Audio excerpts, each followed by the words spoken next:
ang mapanlinlang na senador, Senador Joel Villanueva.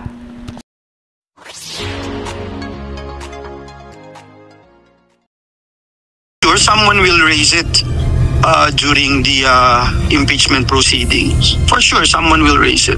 Diba? So, but we are sui generis ang impeachment court. So, we will proceed. So, these are all questions that will be raised, diba? With the decision of the Supreme Court. Will the impeachment court submit to the decision of the Supreme Court?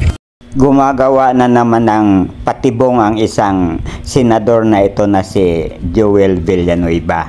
Kung pakikinggan ang kanyang mga sinasabi ay parang anti-Sara Duterte siya, pero sa totoo lang ay magre-resulta ito para formal na ma-acquit na talaga si Inday Sara.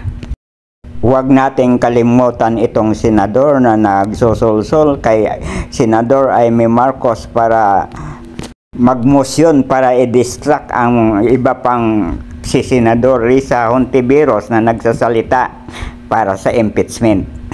May korupsyon kasing tinatago ang tao na ito, na baka makalkal pa pag nagkaroon ng impeachment trial.